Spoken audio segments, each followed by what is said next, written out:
Bom dia a todos. Inicialmente, agradecer ao novo deputado João Carlos Bacelar, proponente desta audiência pública, atendendo ao pedido do CIPRF-PA e da FENA-PRF e das demais entidades. É uma honra, mais uma vez, estar aqui nessa casa, compondo a audiência pública presidida pelo senhor, deputado Amauri, representando aqui nossa Câmara Federal, e com certeza será um porta-voz importante, dispensável, para que cheguemos ao resultado que todos aqui almejam, que é a aprovação da PEC 339, e peço licença aos senhores, farei uma apresentação bem breve aqui sobre a questão jurídica que está envolvida em toda essa discussão, tendo em vista que sou diretor jurídico da FENA-PRF, fui do CIPRF, e minha tese de monografia foi justamente sobre o subsídio. Então eu vou pedir até a colaboração do colega ali, que está um monitor ali, para me ajudar no passar aqui dos slides.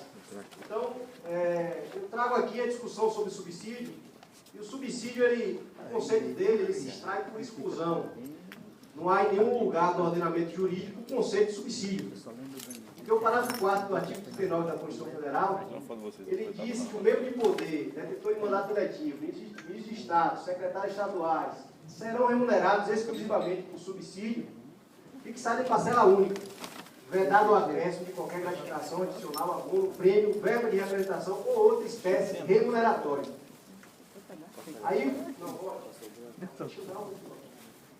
Então, o conceito de exclusão ele vem no seguinte sentido: o subsídio é fixado em parcela única e ele veda qualquer espécie remuneratória. Então, isso quer dizer que subsídio nada mais é do que remuneração. Já que ele veda qualquer espécie remuneratória, significa que ele engloba todo tipo de espécie remuneratória. Deixa eu passar. O conceito de remuneração, a gente pode extrair do artigo 41 da Lei 8.112, combinado com o artigo 37, inciso 15 da Constituição Federal. Remuneração é o vencimento do cargo efetivo acrescido, destaca-se, das vantagens pecuniárias permanentes estabelecidas em lei. E aí a gente vê, o vencimento do cargo efetivo acrescido das vantagens de caráter permanente é redutivo. O subsídio, à luz do artigo 37, inciso 15, também é redutível. E aí a gente vai ver a abrangência dessa irredutibilidade, reforçando o conceito que a gente fixa, que subsídio nada mais é do que remuneração. A remuneração é redutível. E o que é remuneração, por favor? Vai passar. Segundo o Supremo Tribunal Federal, analisando o preceito constitucional da irredutibilidade dos vencimentos, o Supremo ele admitiu válida a supressão de horas extras de um determinado servidor que recebia algum tempo e passou a não mais recebê-lo. E o Supremo falou que a supressão de uma hora extra não há o que se falar em direito adquirido, tampouco em princípio da irredutibilidade dos vencimentos. Ou seja, retirar a hora extra da renda do servidor não atinge a irredutibilidade do subsídio. O que significa dizer que hora extra não pode ser conceituada como remuneração. Pode passar. Aí eu venho e trago a interpretação do CNJ e do CNMP, que é o Conselho Nacional de Justiça e o Conselho Nacional do Ministério Público, quando, em 2006, ao regulamentar o subsídio para o mesmo Ministério Público e os magistrados, ele excluiu diversas parcelas. Mas no artigo 5º, ele, que é a resolução 9 de 2006, não estão abrangidos pelo subsídio e não são por eles excluídas. Então, o magistrado recebe retribuição pelo exercício em comarca de difícil provimento, recebe exercício de presidência, investidura como diretor de foro, substituições, dentre outros. Pode passar. Pode passar. Aí a gente vê a natureza jurídica dessas parcelas. Todas elas, são parcelas devidas em caráter temporário. Em razão do exercício das atribuições em condições diferenciadas.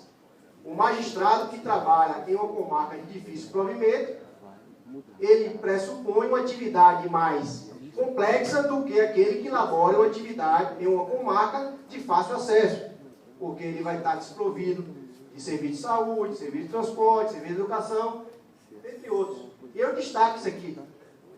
As atribuições também, quando ele cumula em circunscrições distintas. Diferença de entrância, quando ele passa para uma entrância maior, primeira entrância, ele é de segunda e passa para a segunda. Participação em turma recursal. Então, a natureza jurídica dessas verbas é natureza temporária. Ou seja, deixou de exercer aquelas funções naquelas condições, passa a não mais ser devido àquela retribuição. Pode passar.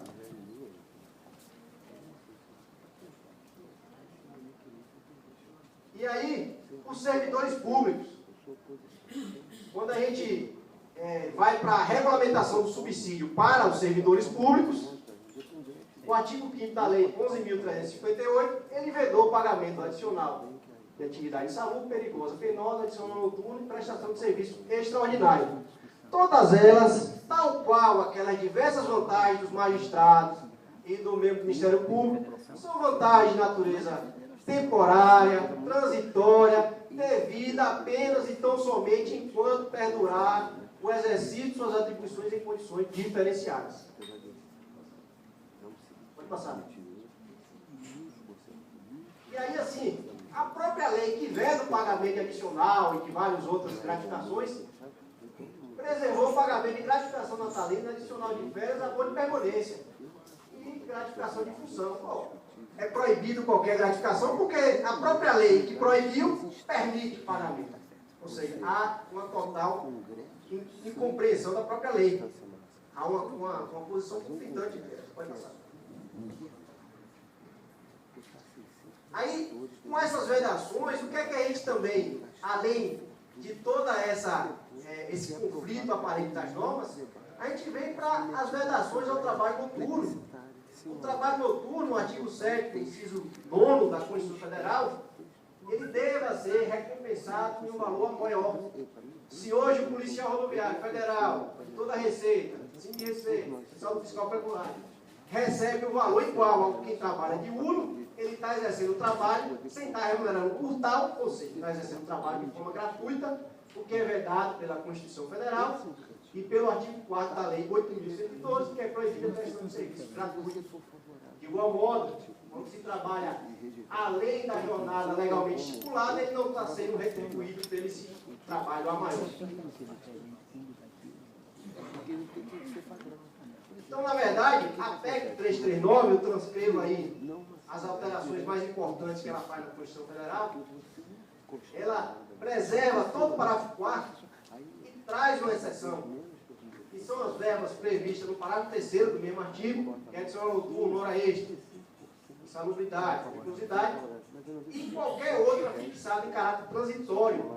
Ou seja, o que se busca com essa PEC é dizer mais do mesmo, porque infelizmente os burocratas, os tecnocratas do governo, qualquer margem de interpretação contrária ao servidor, com certeza eles vão adotar essa interpretação.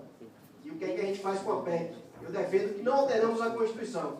Na verdade, deixamos ela mais clara, permitindo... Pode passar.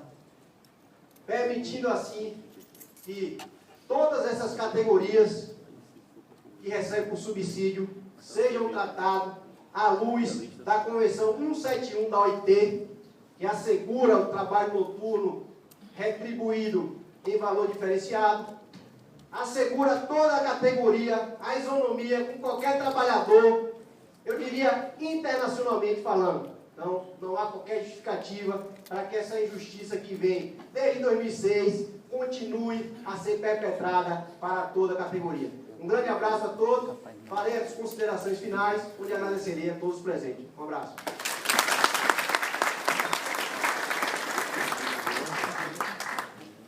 Obrigado a doutor Jorge Falcão pela sua esclarecedora intervenção.